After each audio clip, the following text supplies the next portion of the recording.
जैसा कि आप लोग को मालूम होगा कि आज हम नागरिक शास्त्र के भाग ख के अध्याय 2 एक दल के प्रभुत्व का दौर के विषय में बताएंगे। एक दल के प्रभुत्व का दौर के विषय में बताएंगे, जिसमें बताएंगे कि राष्ट्र निर्माण चुनौतियों के पश्चात भारत के सामने मुख्य चुनौती लोकतांत्रिक राजनीतिक स्थापित करने की थी। जैसा कि आप लोग जानते ही होंगे कि भारत में जब भारत स्वतंत्र हुआ उस समय भारतीय संविधान ने जो भारत का संविधान बनाया उसमें लोकतांत्रिक व्यवस्था की स्थापना की। लोकतांत्रिक व्यवस्था का मतलब होता है जहां पर जनता के द्वारा जनता का शासन हो, कि जनता ही मालिक होगी और जनता द्वारा चुनी गई सरकार ही शासन व्यवस्था को स्थापित करेगी। इस तरह से भारत में एक लोकतांत्रिक व्यवस्था बनाई गई। भारत में राजनीतिक लोकतंत्र या संसदीय व्यवस्था की स्थापना की गई, जिसमें कि जनता द्वारा चुने गए प्रतिनिधि ही भारत के प्रमुख होंगे, भारत के शासनकर्ता होंगे और जब तक जनता चाहेगी तब तक शासन व्यवस्था बनेगी। इस तरह से भारत में चुनाव आयोग का गठन करने की प्रक्रिया प्रारंभ की गई। 15 अगस्त 1947 को भारत आजाद हुआ। 26 जनवरी 1950 को भारत में संपूर्ण रूप से संविधान लागू किया गया, जिसके तहत भारत को जब संविधान लागू किया गया, इसके पश्चात भारत के प्रधानमंत्री पंडित जवाहरलाल नेहरू जो 1947 में भारत के प्रधानमंत्री बने थे, उनके तहत उन्होंने जल्दी से जल्दी भारत में चुनाव कराने की प्रक्रिया को अपनाने का प्रयास किया, जिसके तहत भारत में चुनाव आयोग जनवरी 1950 में चुनाव आयोग का गठन किया गया, जिसके जो है चुनाव आयुक्त सुकुमार सेन बने। पहले जो चुनाव आयुक्त बने भारत के वह सुकुमार सेन बने। उनके द्वारा भारत में कैसे चुनाव प्रक्रिया संपन्न कराई जाए, कैसे शांतिपूर्वक चुनाव को संपन्न कराया जाए, इसके लिए उन्होंने जो है प्रयास करना शुरू कर दिया। पहला कार्य था चुनाव आयोग के कार्य। देश में विवाद रहित और चुनाव संपन्न कराने के लिए चुनाव आयोग द्वारा निम्न कार्य किए गए। पहला था निर्वाचन क्षेत्रों का सीमांकन करना, कि निर्वाचन क्षेत्र जो हमारे देश में निर्वाचन क्षेत्र होगा वह कैसे बनाया जाए, जिसके तहत जो है एक सीमा के अंदर वहाँ के लोग अपने प्रतिनिधि को चुनाव कर सकें। दूसरा था प्रत्याशियों राजनीतिक दलों को चुनाव चिन्हों का आवंटन करना, कि जो राजनीतिक दल हैं जो व्यक्तिगत या किसी दल से लड़ रहे हैं सबको चुनाव चिन्ह आवंटित करना था। तीसरा था प्रत्येक जनगणना के बाद निर्वाचन क्षेत्र में परिसीमन करना। परिसीमन मतलब कहाँ कहाँ कौन क्षेत्र लगेगा। चौथा था राजनीतिक दलों के लिए चुनाव आचार संहिता का निर्माण करना, कि चुनाव आचार संहिता कोई भी राजनीतिक दल ऐसी गतिविधियां न करे जिससे कि चुनाव में कोई रोड़ा कोई अवरोध उत्पन्न हो, उसके लिए चुनाव संहिता का लागू करना चुनाव आयोग का कार्य हो गया। पांचवा था संसद और राज्य विधानमंडलों के निर्वाचन के लिए नामावली तैयार करना और निर्वाचन करना। और छठा था राष्ट्रपति उपराष्ट्रपति का निर्वाचन करना। कि बच्चों, जैसा कि आप लोग जानते होंगे चुनाव आयोग बहुत ही सक्रिय ढंग से चुनाव कराने का प्रयास किया, जिससे कि भारत एक लोकतांत्रिक देश बन सके। विश्व में भारत विश्व का सबसे बड़ा लोकतंत्र कैसे बन सके, इसके लिए भारत के चुनाव आयुक्त सुकुमार सेन ने प्रयास करना शुरू किया। तो प्रथम आम चुनाव कैसे किया जाए, कि इसके लिए बहुत से प्रयास किए गए कैसे हो प्रथम आम चुनाव, क्योंकि भारत की उस समय कुल जनसंख्या 36 करोड़ थी, जिसमें कुल मतदाताओं की संख्या 17 करोड़ थी, जिसमें से सिर्फ 15% लोग शिक्षित थे। तो कैसे व्यवस्था बनाई जाए कि हमारे देश के समस्त वयस्क मताधिकार ठीक ढंग से अपने मतों का प्रयोग कर सकें। इसके लिए चुनाव आयोग ने बहुत ही बड़े पैमाने पर बहुत ही सुनियोजित तरीके से अपना जो है व्यवस्था करने का प्रयास किया। तो इसके तरह उसने पहला प्रयास किया सीमांकन और मतदाता सूची।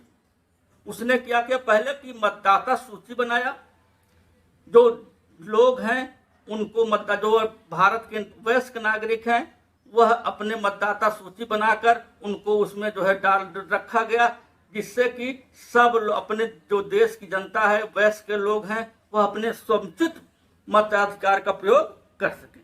और दूसरा उसने कार्य किया कि मतदाता सूची का पुनर्विलोकन, कि जब मतदाता सूची बन जाए उसके बाद मतदाताओं के सामने उस सूची को दे दिया जाए, जिससे कि कोई छूटा है, कोई जो है कोई व्यक्ति ऐसा है कि जो कि उसमें सूची में नाम नहीं आया है, या जो व्यक्ति वयस्क है उसका भी नाम नहीं आया है, या कोई छोटा बच्चे का नाम उसमें आ गया है, उसको संशोधन करने के लिए आम जनता को उसको उसके सामने रखना, जिससे कि उसको समुचित तरीके से संशोधन या उसको व्यवस्थित किया जा सके।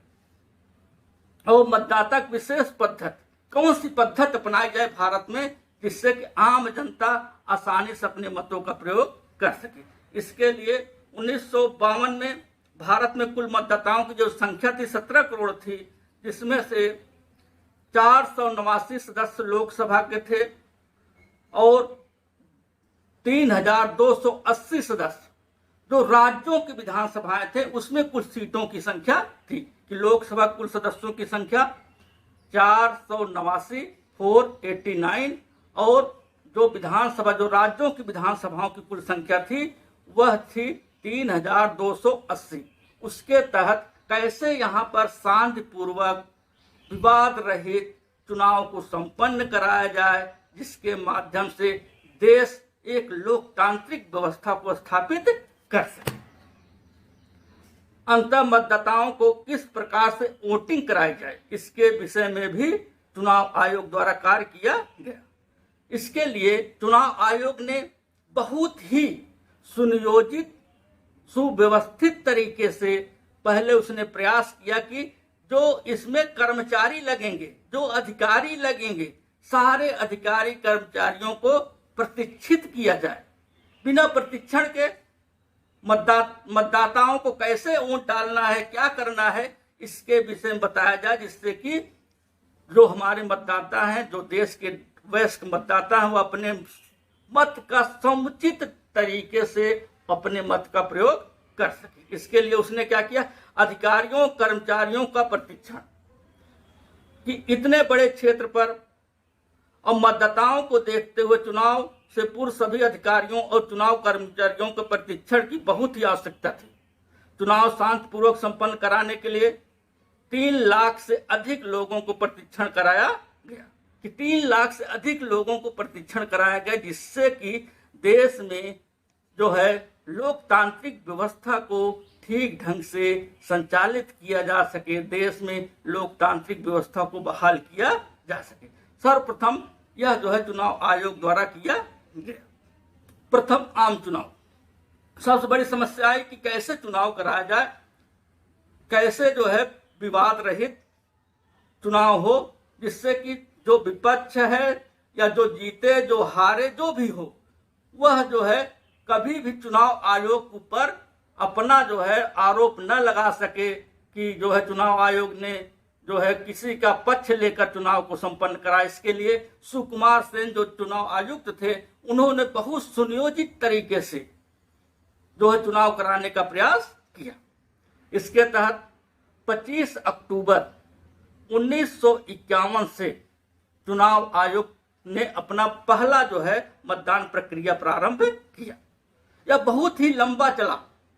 25 अक्टूबर 1951 से लेकर फरवरी 1952 तक चुनाव आयोग ने चुनाव भारत के संपूर्ण देश में चुनाव संपन्न करा, जिसमें से 489 सदस्य लोकसभा के और 3280 राज्यों के विधानसभाओं में चुनाव संपन्न कराने का प्रयास किया गया। इस तरह से जो है 1951 से शुरू होकर 1952 तक चुनाव आयोग ने जो अपनी लंबी प्रक्रिया के तहत चुनाव संपन्न कराया, जिसमें कांग्रेस बहुत ही बहुमत से सत्ता को काबिज किया, लेकिन जो भारत के प्रधानमंत्री पंडित जवाहरलाल नेहरू बने, उनके साथ साथ जो विपक्षी दल के लोग थे, उन्होंने चुनाव आयोग का बहुत ही तारीफ किया। उनका कहना था कि चुनाव आयोग ऐसे संपन्न कराया कि जैसे कि जो है पूरे भारत में एक लोकतांत्रिक व्यवस्था स्थापित करने में बहुत मदद मिली। कोई भी भारत का जो राजनेता था, उसने जो है चुनाव आयोग की तारीफ में पुल बांध दिया, चाहे जो जीता हो चाहे जो हारा हो। उन्होंने हर समय जो है चुनाव आयोग के इस चुनाव प्रक्रिया को तारीफ किया। इस तरह से देखा जाए, पहला चुनाव संपन्न कराया गया 1925 अक्टूबर 1951 से लेकर फरवरी 1952 तक। उसमें कांग्रेस पार्टी बहुत ही बहुमत से भारत पर सत्ता पर काबिज हुई और भारत के प्रधानमंत्री पंडित जवाहरलाल नेहरू बने। द्वितीय आम चुनाव 1957 में कराया गया। वहां भी कांग्रेस, जो भारत की पार्टी थी कांग्रेस, वह पूर्ण बहुमत के साथ सत्ता पर काबिज हुई।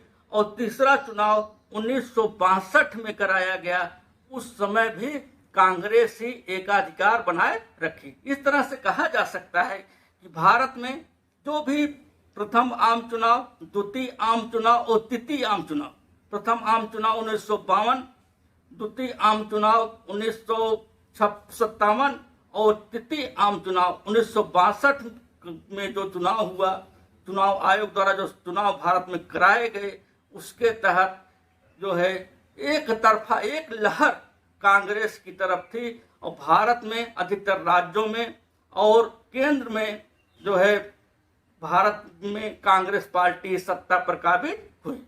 इस तरह से कहा जा सकता है प्रथम आम चुनाव, द्वितीय आम चुनाव, तृतीय आम चुनाव में कांग्रेस ही एक पूरे भारत में लोकतांत्रिक व्यवस्था में केंद्र बिंदु था। उसी का जो है कब्जा पूरे भारत पर, उसी का कब्जा था। वही जो है लोकतांत्रिक व्यवस्था में केंद्र बिंदु थी और उसी के ही अधिकतर राज्यों में मुख्यमंत्री हुए। और किस सेंटर में, जो केंद्र में जो सरकार बनी, वह जो है पंडित जवाहरलाल नेहरू के देखरेख में बनी। बच्चों, जैसा कि आप लोग बताए हैं कि प्रथम आम चुनाव, द्वितीय आम चुनाव और तृतीय आम चुनाव, उसमें लोकसभा की कुल सीटों की संख्या 489 थी और जो 11 हमारे यहाँ प्रांत थे, वहां पर जो विधानसभाओं की कुल संख्या थी 3280 था। इस तरह से जो हमारा चुनाव आयोग था, वह जो है चुनाव संपन्न कराया और पूरे विश्व में भारत एक लोकतांत्रिक देश, विश्व का सबसे बड़ा लोकतांत्रिक देश बनने में वह जो है बहुत ही महत्वपूर्ण योगदान दिया। धन्यवाद।